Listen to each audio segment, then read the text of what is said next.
has subscribed, and I'm very hopeful for the future of interacting with you guys, having this lovely environment and channel. So, without further ado, we will get into the get to know me session. Okay, so to my right, I have my laptop pulled up with my community page tab where I have the questions that many of you have asked. And for the sake of saving time on this video, I want to be sure that I get to at least one question from everyone that has asked. And so if there are multiple questions in one comment, I'll try to get to the ones that I can. Otherwise, I'll limit. That way my answers are fruitful as well. I'm not just saying yes or no to many of them. So, to start off, I think one of the most fitting questions to start off with is, why did you decide to do ASMR?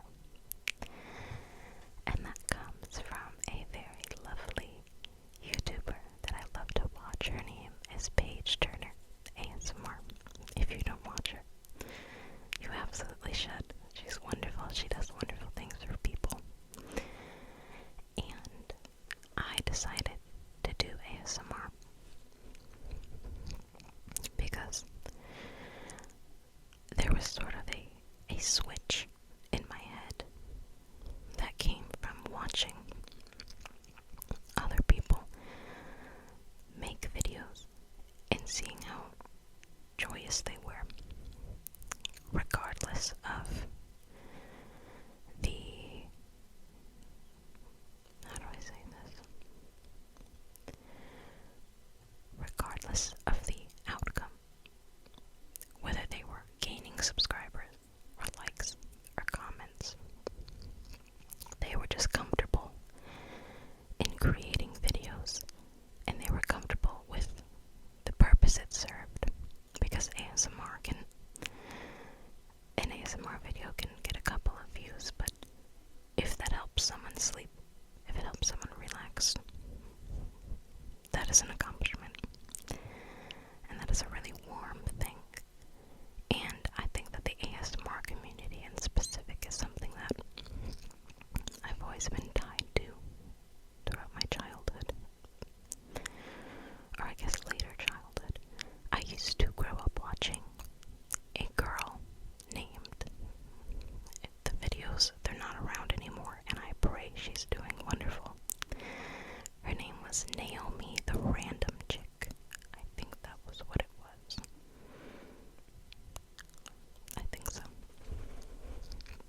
And she was a really young girl, because we were the same age at the time, or at least it seemed that way. And she would make little makeup videos, and it was not intentional ASMR. She just made it, and it was unintentional, the way that she provided triggers and produced them. And I would fall asleep to that, not knowing that it was ASMR. I just knew, oh, if I'm going to bed, I'm turning on Naomi's videos. And her channel got taken down, but even if you look it up to this day, I think it's Naomi the Random Chick. If you look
hustle culture on social media. And if that's for you, then that's perfect. Great. But for me, it's okay to keep everything slowed down. It's okay to have a 9 to 5 life. It's okay to enjoy the stability of what you might have, because the internet is fake. Surprise. Yeah. You know, a lot of things you see on the internet are so glamorized. And the lifestyles are so productive and amazing all the time. And it's just like, that's not always it. So, yeah. Okay. Another question is, do you like to read? And if yes, what are some of your favorite books? So, to answer that question, yes, I do like to read, but of course it is generally on my own time, rather than the assigned readings that I do get in school right now. Some of my favorite books, I really like dystopian literature. I think that's pretty common. I like reading classic literature a lot, not to be all pretentious and whatnot, but that's what I've always known that I've enjoyed reading. I don't like fantasy or sci-fi, unfortunately. I just can't get into it. I generally steer towards the classic literature. Like right now, my phone is literally propped up on the complete Pelican Shakespeare. So, if you see a section for, Penguin books, that's where I'll be. I really enjoy it. Maybe not as much of my favorite books, but author I enjoy, like Dostoevsky, quite common for the Russian literature. But yes, for Russian literature, Dostoevsky, Orwell, of course, George Orwell. I really enjoyed Brave New World. That was good. I heard they made a series on that on TV. And one of my favorite books, actually, is Tuesdays with Morrie. It's very sad. It made me cry. But it's a really beautiful piece about what we as young people might not understand about the idea of aging and the idea of letting go of the grief of what hasn't yet happened, the grief of dying one day, and allowing yourself to feel everything, and then to let it go, and then to feel it again, let it go again, feel it again, because it's never just going to leave. The complicated nature of human emotion and acceptance and ego. It's wonderful. It's very beautiful if you haven't read it.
Rainbow Six Siege.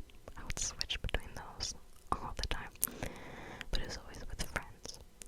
Same thing with like Minecraft or Overcooked or Call of Duty. Like all of that was always really fun when you had people to play with. And so since then, many of my older friend groups have sort of dissipated and people have fallen out or just grown distant.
just wasn't happy with my activity levels. I wasn't happy with my body image. And I knew that I wanted to go to the gym for a long time, but I was just so nervous about getting in there to do things. You know, I didn't want to take up space. And I didn't want to be around other people to feel, you know, judged. But nobody cares what anybody else is doing. You could totally be doing something wrong, and everyone will go about their business. They really will. But yeah, I like to go to the gym a lot. It gives me peace of mind. It's really good for both the mental and the physical. But other than that, I love to spend time with my kitties. I love to just hang out with my friends and do things on my own time of relaxation. To just rest, watch YouTube videos, gaming content. I try to keep my life as simple as possible because that's where I find my peace, really. Someone asked, does faith or religion play a role in your life? And if you haven't seen already, yes, it does actually. I am a Christian. I don't yet know, as far as where I am here, what denomination I'd necessarily put myself into. But separations aside, I follow Jesus. You know, that's my line of faith. That's where I rest and find my peace. And I think it's a really special thing for people to be able to see something beyond maybe themselves or the world or what we understand now. I think it's a really wonderful thing that people can find comfort in whatever faith they exist in, and that people can find peace in something other than themselves and their own doing. It's a nice thing to have, and it's a nice thing to know that in my own faith I follow Christ, and you know, I know that who I am isn't of what the world thinks of me. It lies in one person, and that is my reassurance. That is my rock. So if all else fails, he does not. So yes, faith is in my life. Jesus is in my life. What are your goals for your YouTube channel? I don't know. Honestly, I just like doing this. I really enjoy making these videos, and it makes me so happy to see when people comment something like, oh my goodness, I found this at the perfect time, like your whispers are awesome. I'm like blushing behind the camera. I think that's such an awesome thing. It's wonderful that this helps people and helps people relax.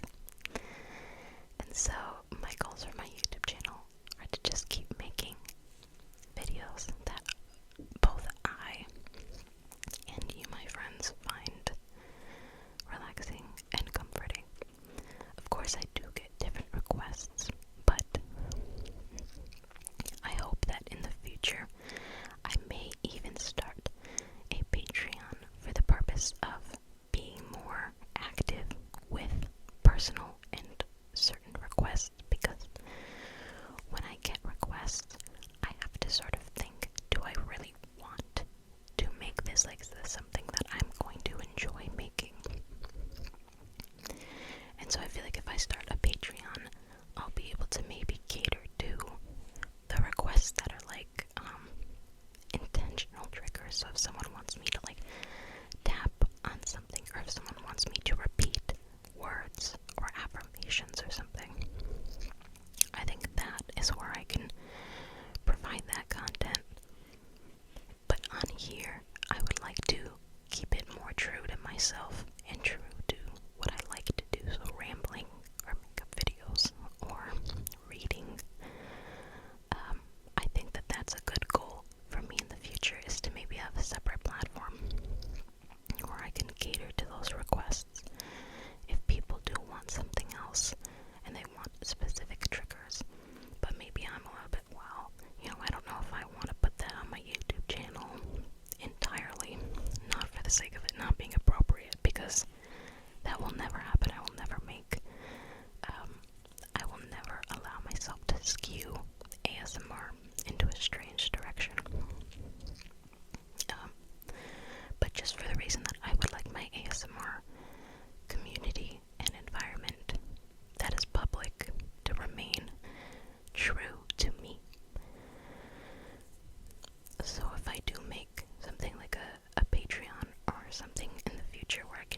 requests for videos, that is where I can do specific things so that certain people can find peace and sleep in the content that maybe I don't have on my YouTube channel. So yeah, that is a goal for my future with you guys. And then they also asked, did you get your wisdom teeth removed? If so, any funny stories? Was it fast to fall asleep in the dental chair? They're terrified. First of all, it's okay to be scared. I wasn't necessarily scared, but I was, a little bit nervous about the aftercare and what would all go on, how it would feel in the chair. Let me tell you right now, I opted to get the anesthesia, so I did fall asleep for my procedure. You're allowed to just get, laughing gas, and you don't fall asleep, but I did do the anesthesia, and I expected myself to experience falling asleep, but when my head was up, and I got my lower wisdom teeth out with anesthesia. My top ones were super easy to pull out, so my actual regular dentist did them. I didn't feel a single thing, and I wasn't even asleep for the top ones. Yeah, you heard a kind of weird sound, but top ones were fine. They healed super easy. But my bottom ones I got done separately at a different time. And when I was laying down, I had laughing gas on so that, I would calm down before getting the actual anesthesia. Then they put in the IV into my right arm. And I was waiting for my eyes to get tired. I was out. I didn't even experience my eyes closing. I didn't even see anything. The room didn't even go black. I was 1 minute, my eyes were open, and the next they were open again, as if I blinked. It really is. You don't even dream. I didn't even dream when I was out. Next thing I knew, I was sort of like groggy, walking into a separate room. I guess they have literally specifically for recovering patients. And so I sat down, and I just remember being really emotional. You just feel very, very emotional while you're under anesthesia. And so I was just kind of like crying about everything. Like I was really confused. I think when I woke up, I was like, I didn't even fall asleep. I just kept repeating that over and over. I was like, I wasn't even asleep. I was. But it happened so fast that I didn't even understand it. And it made me cry. And then it made me cry that I was crying so much. Because I just kept repeating, I don't even know why I'm crying. And you don't know why you're crying, but you just cry. And I think that's really funny. But what you're gonna be told is to take your medicine, your pain medication, when you wake up, like a couple minutes after you wake up or as soon as you get home from the dental office. Take your pain medication. Because I forgot, because I fell asleep while I was holding the ice packs on my face. I woke up it's a very bad pain if you don't take pain medication. I woke up and I was, oh my gosh, it was a mess. I felt terrible. But then eventually you get your pain meds, and you get, if your doctor prescribes pain meds. But yeah, best of luck on your wisdom teeth journey. What bands or singers have you seen live in concert? When I was super young, with one of my friends, I went to see like a boy band-esque thing. I don't think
ASMR